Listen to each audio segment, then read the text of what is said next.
근데 여기 댓글 중에 이 내용이 있잖아요. 유책 배우자의 바닥을 봐서 다행이다 라는 말 나왔었죠. 안녕하세요. 마인드 디톡스의 묻지마 캔디입니다. 오늘의 방송 제목은 바람핀 유채기가 나에게 한 쓰레기 짓 실제 경험담입니다. 구독, 좋아요 눌러주세요. 오늘은 여러분들의 실제 댓글을 바탕으로 유책 배우자들이 우리들에게 얼마나 지독하고 말도 안 되는 쓰레기 짓들을 해왔는지에 대해서 방송으로 직접 들려드리려고 합니다. 바람이 나면 내가 예전에 알던 내 남편, 내 아이들의 아빠가 아닌 미친놈이 되는 경우들이 대부분입니다. 상위 10% 이내를 제외하고는 바람필 당시에는 별거 아닌 걸로 아내들에게 트집을 잡거나 짜증을 내고 못된 말로 가스라이팅을 합니다. 그런데 그런 일반적인 수준을 벗어나서 진짜 개쓰레기같이 지독하고 사악한 행동을 하는 인간들이 있습니다. 물론 개쓰레기 짓을 하다가도 상간녀와 끝나고 나서는 원래의 모습으로 돌아오는 경우들도 있고 더 막장으로 나가는 인간들도 있습니다. 피해 배우자에 대한 정신적인 학대라고 표현을 해도 무방할 것 같은데요. 저 또한 그런 힘든 시간을 보냈었던 사람 중에 한 명이기도 합니다. 저에게 형사고소 5건, 이혼소송 건 거 다들 알고 계시죠? 집에서 키우던 우리 집 강아지보다 못한 취급을 당했었죠. 일정 시간 이상 저의 드자비가 계속되자 담쌓기를 하면서 저를 투명인간 취급을 했었고 아들과 둘만 배달 음식을 시켜 먹고 저는 방구석에서 울고 있었죠. 어쩌다가 이런 상황이 되었나. 아들의 생일날에도 자신의 가족들과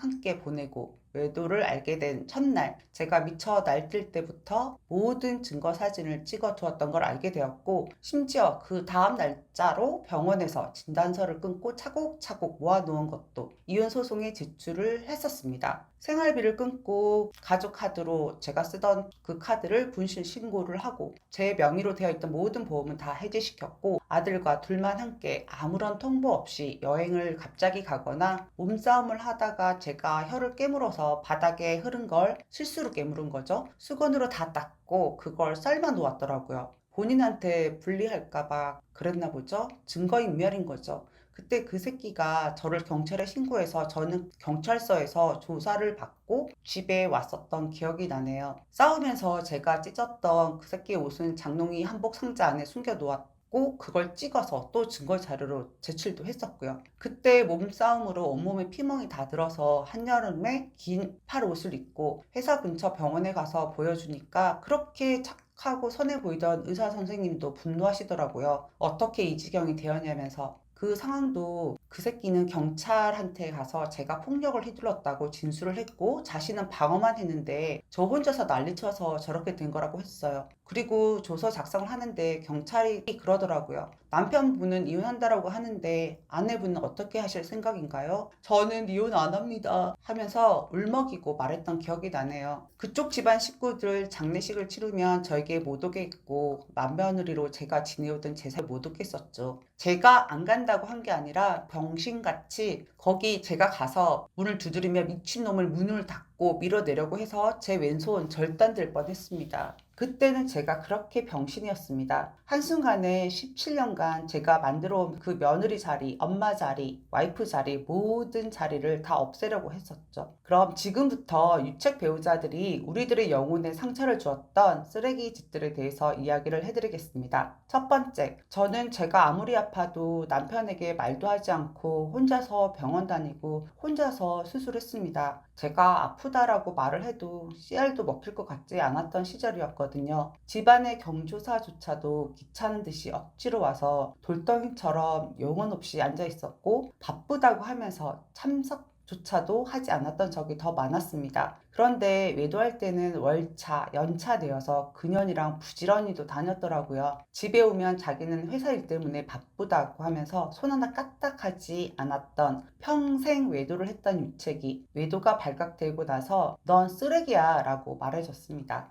두 번째, 우리 집 유채기 와이프는 밥상 차릴 때 내 자리에만 숟가락, 젓가락을 놓지 않고 제 밥만 퍼놓지 않고 밥 먹으라는 소리도 안 합니다. 상간남 와이프에게 제가 상간소장을 보내주었더니 저한테 경거망동하지 말랬지? 너는 머리를 장식용으로 달고 다니냐? 라는 개소리를 시전했습니다. 세 번째, 생각해보면 이미 오래전부터 저와 헤어질 준비를 혼자 다 계획하고 오랜 시간 동안 저를 방치했고 육아에만 이용한 것 같습니다. 제가 외도를 알게 되자마자 어떻게든 본인의 인생에서 저만 도려내고 냉정하고 차분하게 장기간 계획대로 실행을 한 거죠. 인간이 인간에게 이렇게까지 지독하게 할 수 있는지 정말 다 씹은 껌 뱉듯이 저를 쓰레기 취급했습니다. 너는 진짜 너가 쓰레기 중에 최악의 쓰레기야. 이제 내가 너를 버린다. 넌 이제 내 인생에서 아웃이야. 네 번째, 너무 많아서 어디서부터 시작을 해야 할지 상간녀랑 같이 둘이서 우리 아이들 키울 거라고 협의서에 본인 사인 먼저 하고 저한테도 하라고 보냈었고 내가 사랑하는 사람을 만났는데 네가 뭔데 상간소송을 하냐며 막말로 욕도 했고 저한테 형사고소까지 걸었습니다. 이혼하면 너는 빈몸으로 쫓아낸다. 너가 돈 욕심을 부려서 애들이 불행한 거야. 라는 말을 했고 현재 이혼 소송 중인데 재산 분할해주기 싫어서 거짓으로 부채를 만들어서 서류를 제출했고 심지어 상간녀 이름으로 법인을 만들어서 개인 자산을 빼돌리기까지 했습니다. 다섯 번째, 상간녀이 제가 본인 남편에게 외도 사실을 알리면 저와 우리 아들까지 해코지한다라고 하는데도 불구하고 병신같이 상간녀 비위나 맞추고 있었고 유채기가 상간녀에게 저와 우리 아들에 대한 욕까지 한 걸 제 기억에서 결코 지워지지 않습니다. 여섯 번째, 가족들한테는 지키지도 않는 의리를 개쓰레기 친구놈들한테는 철저하게 지키고 끝까지 거짓말 대잔치에 바람질은 본인이 해놓고 가정 파탄의 원인을 우리 딸에게 뒤집어 씌우고 장애까지 있는 아들을 시설에 맡기고 애 케어하지 말고 너는 나가서 돈 벌라고 그렇게 지랄을 했었습니다. 결국에는 현재 그 새끼는 직장까지 그만두고 잠수를 탄 개쓰레기입니다. 애들한테는 옷 한 벌도 안 사주면서 로또 2등에 당첨이 되고 나서는 하룻밤에 유흥비로 수백만 원을 쓰고 저한테는 비밀로 하고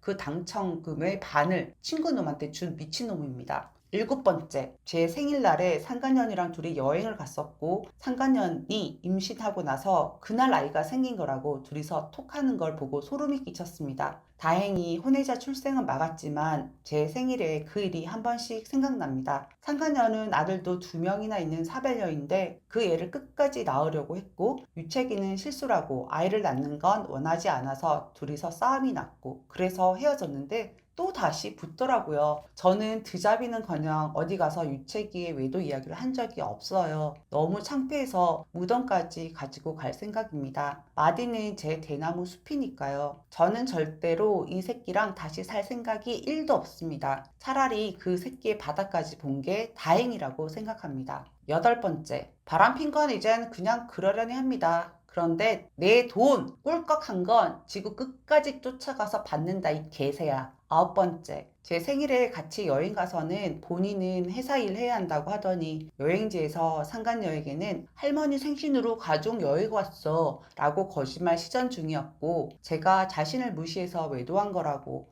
본인이 피해자라고 더 글로리를 들먹인 것도 빡치고 제 회사 사장님 앞으로 저의 소장을 보내고 저한테 형사고소까지 걸어온 거 아이고 너무 많네요. 열 번째, 결혼하기 전에 저한테 그 새끼가 총각이라고 속였었어요. 알고 보니까 결혼도 했었고 전처랑은 외도로 바람이 나서 1년 만에 이혼을 하고 애도 있던 놈이었죠. 그런 것도 다 덮어주고 결혼을 해서 유채기 자식이 4살 때부터 제가 내 자식보다 더 사랑을 해주고 성인이 될 때까지 지금까지 잘 키워놨더니 태국 창녀랑 바람이 나서 가출하고 지금 연락 두절입니다. 셋째를 낳고 정관 수술한 게 신의 한 수라고 생각합니다. 그걸 안 했더라면 씨를 엄청 뿌리고 다녔을 인간입니다. 앞으로 얼마나 더 쓰레기 짓을 할지 겁이 납니다. 11번째, 잠을 자고 있는 딸 앞에서 유채기가 나 바람핀 거 처같다게 말할까? 이지랄. 그때 딸이 듣고 움찔하니까 일어나